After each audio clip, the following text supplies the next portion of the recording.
and welcome to AutoToday. My name is Dipayan and you're joining us at the NATRAX to test out this. Now you see this GTI badge?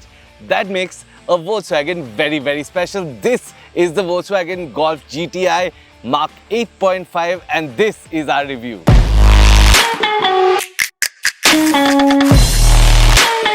Now the basic formula for the Golf really hasn't changed over the years all that much, and that stays true to the facelift of the 8th generation that we've just got in India. Now this of course is the GTI, which means that you get some special bits as well, like of course the GTI badge, these red accents that run across the front, the sharper bumper, the reprofiled headlamps, of course with this really cool DRL, and of course you get an illuminated Volkswagen grille. Underneath that, the bumper is pretty simple. You get cutouts that feed air to the radiator and you get these really nice details for fog lamps. I think the design on the front is really cohesive and keeps to the Golf's essential formula without really taking away from it, but evolving on that, and that is something that is really cool. Now let's step to the side and see what has changed. And in the side profile, you're going to notice that the Volkswagen Golf GTI may be a hatchback, but it's not a small hatchback. This car is 4.2 meters long and it has a 2627 millimeter wheelbase, which pushes the wheels right to the edges. Of course, the wheels themselves are worth talking about.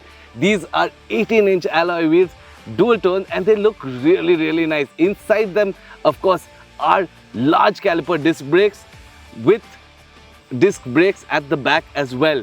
Now of course, letting you know that this is in fact a pedigreed Volkswagen. You have a GTI badge and the rest of the profile is pretty minimal, but of course these 18-inch wheels give it all the character it needs, and of course there's a nice running plate along the skid plate that really adds to character of the car.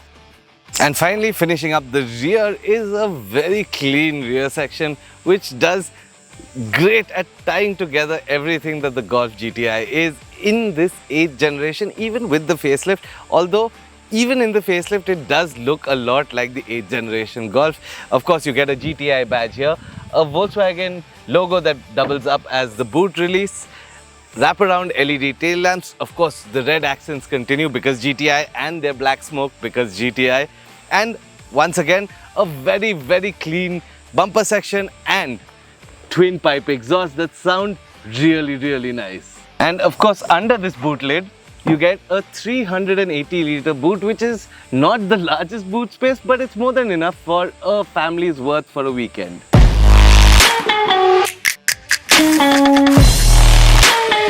Now, we're going to try and do this interior without talking about these seats, which are really cool and are actually sport grade with really nice bolstering, especially if you want to drive spiritedly.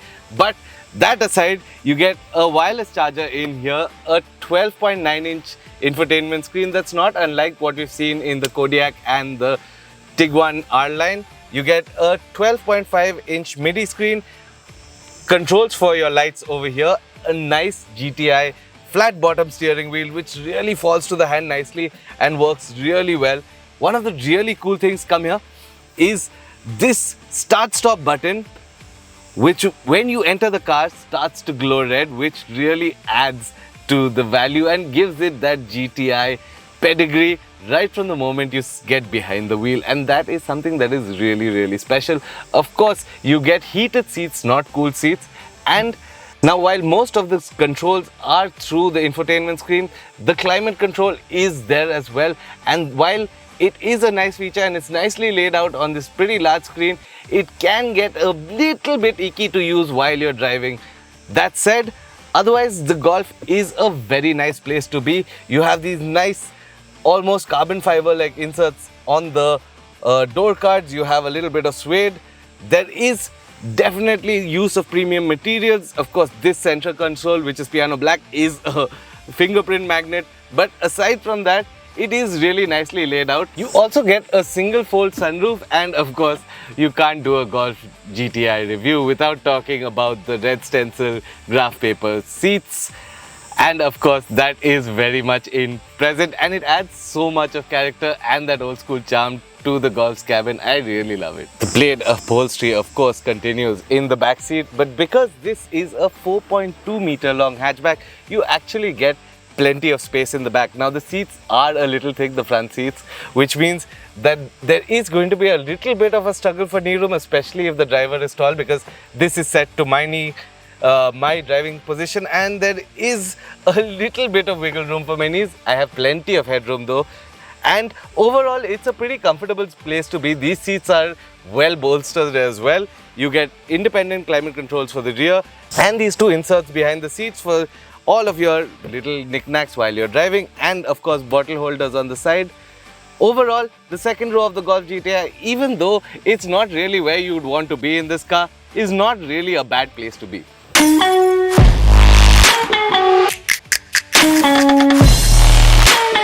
And now you're joining me behind the wheel of the Volkswagen Golf GTI. Finally, yes, we finally have a proper hot hatch in India that we can call a hot hatch, that we don't need to call a warmed up hatch, a lukewarm hatch.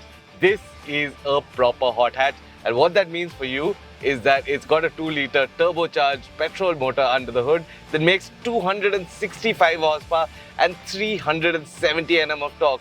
Now that motor is paired to Volkswagen's 7-speed DSG, which is not the DQ 250 or the 300. In fact, it's the DQ 380i. Now you will forgive yourself if you haven't heard of it, because this is the GTI gearbox, and that means it's not only rated to a whole lot more NMs of torque, but it's just that much quicker. Now from behind the wheel of this car, the first thing you're going to notice is that it is set up a little stiff. It is a European car. It comes here as a direct import.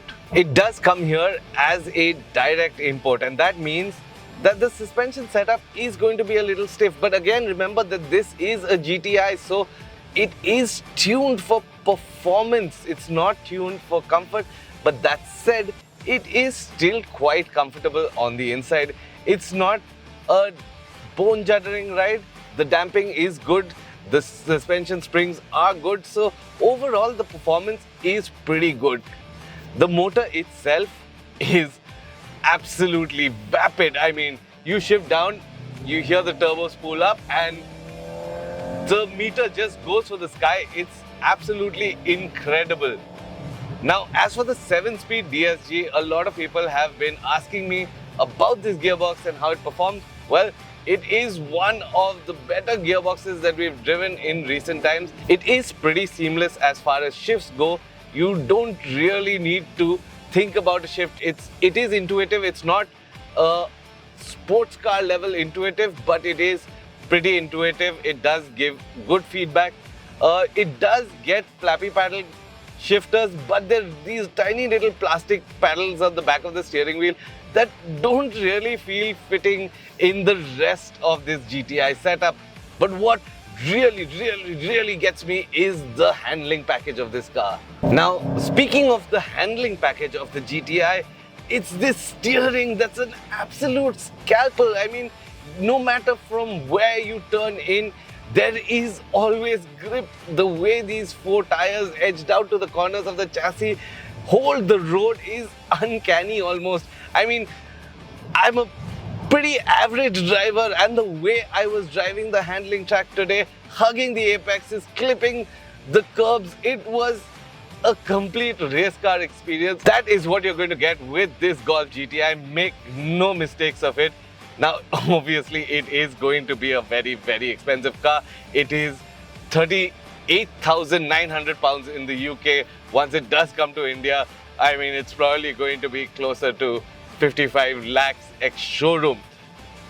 But being the icon that it is, the first 250 units are technically already sold out before we even drove the first batch of cars that came to India. And that should tell you how much of an icon this car is, that people have bought it sight unseen. And trust me, if you're one of those people who bought a Volkswagen Golf GTI, this is not something you're going to regret. It is going to keep you really happy for a long time. One of the things I did tend to notice is that despite the fact that it has all 4 disc brakes at all 4 ends. The brakes do tend to generate a lot of heat. Ventilated discs would probably have been a much better solution, but would have probably taken the cost up as well. Aftermarket is probably a solution if you want better brakes than you already have. Overall though, the GTI is an exceptional car and it's got all the makings of that GTI badge to earn that GTI badge on the hood and of course on the fenders. It is a very, very cool car with a very, very nice exhaust note, but a lot will depend on how it is priced, and that will define the future success of it. I mean, we already know that the first 250 units are sold out, but for the future success and whether it will be a lasting product in India, that remains to be seen.